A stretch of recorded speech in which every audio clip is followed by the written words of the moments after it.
Jags get ready to go in the morning, 8:15. Camp starts. Can't wait to watch this edition of the Jacksonville Jaguars. Players reporting today, rookies, quarterbacks, some others have been there since the weekend. It is go time in the NFL and here in Jacksonville. Brent Martineau along with Austin Lane, Brent Austen Show on the Action Sports Jax 24/7 network every day, 10 a.m. until 1 p.m. And, we are happy to be joined right now by Liam Coen, the head coach of the Jacksonville Jaguars. Appreciate him taking a few minutes.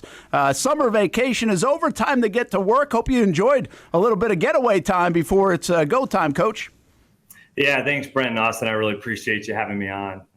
It was great. It was good to get away as always and actually enjoy some family time, especially kind of the last 6 months for us has been a little bit of a whirlwind. And you go from the playoff game to the interview process and to moving. So we're still in the process of moving as we speak, but it was a great time, great trip, spent it with family and friends, and now we're ready to get back to work. Yeah, family and friends, and now it's like you have 90 brothers, I guess, that you younger brothers. I don't think you had anybody older than you, but that joined the locker room and joined this Jaguars headquarters. We were trying to discuss earlier and figure out what's your message when you get everybody together, and how important is that message this time of year to then practice what you're about to preach? What are you delivering today to these guys? Yeah, I think so much of what we're doing here is very consistent throughout the NFL, right? All other 31 teams are doing exactly the same thing, right? Very similar rhythm and routine, very similar goals in a lot of ways. The message for the team today is, what are we going to do to differentiate ourselves? What are we going to do? Each person in the building, each coach, each player, and what does that actually look like? And how much time are we going to take on sharpening that edge to ultimately allow that to be our team, right? Like everybody's edge. What's their best attribute? The things that they hold dear as a player and as a person. What does that look like? And that'll ultimately kind of depend on what this team looks like in a lot of ways. So, everybody's doing the same thing. And that's the message. Like if we just go and do the same exact thing that we've done year after year and expect a different result, we're probably crazy. We've got to go and do it at a different level, at a higher level, with that much more intentionality and effort, because we're all doing the same thing. How are we going to differentiate ourselves? Coach, when we talk about a message and a theme, coaches approach this differently. I've had coaches in the past when I played that they want to bring up the past and say, hey, we can't do that again. And then I've had coaches that go, you know what, the past it's in the past for a reason. Like, let's just focus on the future. Where do you stand? Like, do you use some of the things that have happened here, some of the painful seasons as motivation? Or do you just go and look, hey, this is a new regime, this is a new style, new philosophy, we're on to the future? Yeah, a little bit more of the latter.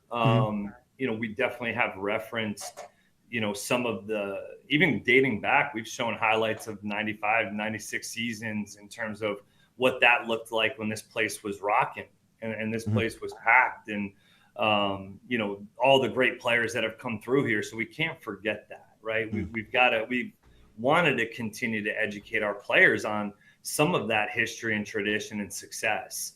We've also tapped into the playoff victory, coming back as one of the largest comeback victories in playoff history. And a lot of, there's players on this team that were a part of that. And so just tapping into some of those, traditions, moments, history that can, help lead us in the right direction. Ultimately, yes, this every year is a new year. And we know in this league, any given Sunday, anybody can win, right? And anybody can lose. And so the margin for error, as we know, is so small.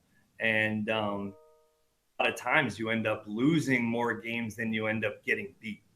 Yeah. And that's the message. Hey, we've got to go from, hey, we may get beat. This is the NFL. You might get beat. But we've got to not beat ourselves and lose games. It's okay to get beat. Hey, that's going to happen. We've got to be able to learn from those moments, bounce back. And that's what ultimately training camp's about, is getting through adversity, working through the pain and the soreness and the heat, and go through all that and come out on the other side and see what kind of team we have. How much progress have you made with Trevor in the offseason? Where you want him to be? Where is he at in terms of, some of the footwork things or fundamentals that you're working on, but also obviously the grasp of the offense and being the leader of that offense? Yeah, I think there's no doubt Trevor did not just sit back and relax this summer. I wholeheartedly know he came back here prepared, ready to go. They just took 100-question quiz in the quarterback room 2 nights ago, and he did very well. And just, those are things that ultimately it's part of the process, right? This is the next phase, right? We had a little bit of a winter. We had phase 1, phase 2, phase 3, and now we're in training camp, which is ultimately just part of this process. And so been very pleased with his command in terms of understanding the intentionality of what we're trying to get done offensively. Learning new wideouts, new tight ends, new positions, new offensive line. Like, there is a lot of new for Trevor going on right now. I've been very pleased with his dedication to the process. And ultimately, man, the results will speak for themselves. Like, that's ultimately what it's going to come down to. That's what we're judged by. It's the process in which we hope that drives those positive results. But ultimately, we're going to have to work on that and see where we land. Give us a sense of a question. Can you give us one of the questions on that 100-question quiz? Yeah, what would be the can for Zemo to South right close F short, 17 TIF insert can, 16 SIF? That's why I was on defense, Brent. That's why I was on defense, man. You know what I'm saying? That's why I just talk about it. Yeah. He has to be able to obviously visualize that play call, spit that out, understand why we're running that play or why we want to run the other play. And there's parameters around that. It's not just, I think this side's better than that. There's parameters, and we have to teach those parameters. He's learned those, and ultimately, hopefully, allow him to go out and have the tools to go play fast. Your offense emphasizes the screen game. And again, I'm going to revert back to the past because I've been watching this for 17 years. This has not been a franchise that's operated well in the screen game, offensively or defensively, quite frankly. How hard is it to perfect? How good can you guys be at it with this group? Yeah, I think that's a great question because we've always tried to find the balance as coaches on practicing the screen game, right? Like, it's hard to practice on air because there's so many moving parts, right? There's landmarks that we're trying to get to on screens. They're not just elephants on parade running out, right? We have landmarks where we're trying to catch the football, where we're trying to create the kick out, where is going to be the next block, where do we want the player to get to? Again, there's parameters that ultimately you teach, you drill, you coach, but you have to do them live. Like, you've got to do them in practice. You have to commit to using reps in practice on the screen game. And ultimately, the screen game is so much built upon, can your O-line adjust in space? Are they good enough to play in space and adjust on the fly and on the move? And also, do you have ball in hand players, skill players? And that those are things we do have. We have guys that ultimately, if you can get them the ball with a little bit of space, they can make a play. And that's exciting, right? Whether it's a running back, receiver, Brent Strange, like whoever that may be, I think that's a part of our game that we definitely need to continue to improve upon and use as a weapon because it can be, and it also helps the quarterback alleviate some pressure. I haven't been on the field in 11 years, but to hear the phrase "elephants on parade" is still refreshing. So I'm glad Coach brought that back into the scene here. Yep. Coach, since you've got here, I've been dying to ask you this question about one of your coaching performances from last year. And it was actually in a loss, but I think it was one of your most impressive play calling things that you had. And this was October 27th against the Falcons. And why I think it's so impressive, because the previous game, you lose Chris Godwin, you lose Mike Evans. Baker Mayfield comes out against the Falcons, goes 37 for 50, 330 yards, 3 touchdowns, and 2 interceptions. Can you take us just back after that game in the Ravens when you lose both Mike Evans and Chris Godwin for an extended period of time? What do you tell Baker? How do you get his confidence up? And how does he have that monumental game? Because I remember, there was fantasy implications for me, fantasy football. I thought for sure it was going to be a run-heavy game, and you guys come out and just pass all over the place. What was that game prep like? What was the conversation with Baker Mayfield like? Yeah, that's a great question. Like, I've actually looked back at that game so many times and have frustrations on my own about a few play calls that one of them actually ended in an interception. And, that's the torment that we live ultimately. But honestly, it was frustrating, right? We lose two of our best players in the same game. And, those are the moments, those are the times as a coach and as a team, as an offense, that you do have to trust the process, right? Like, yeah, we could have maybe gone and got a receiver off the streets or a free agent or, make a trade. And that would have definitely pleased me in the short term. And, I can't lie, I was probably frustrated with that at the time, but that was something that ultimately helped mold the rest of the season, was that kind of game plan. And that game,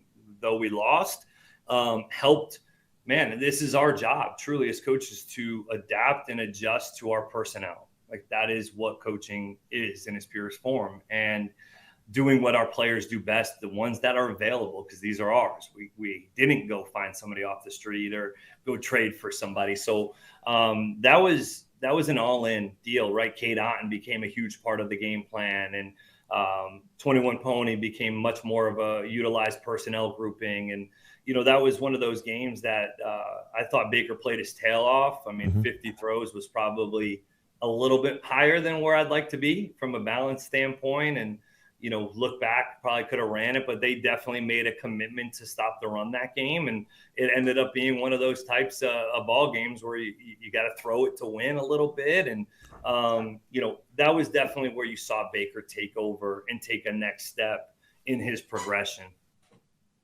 I can't wait to watch 21 Pony. We got to let you go here. And let's go quick hitters. Are you guys pretty healthy coming in? Yeah. Other than Gardeck, I think, is physically unable to perform. Is everybody going to show up, first of all, and are you pretty healthy?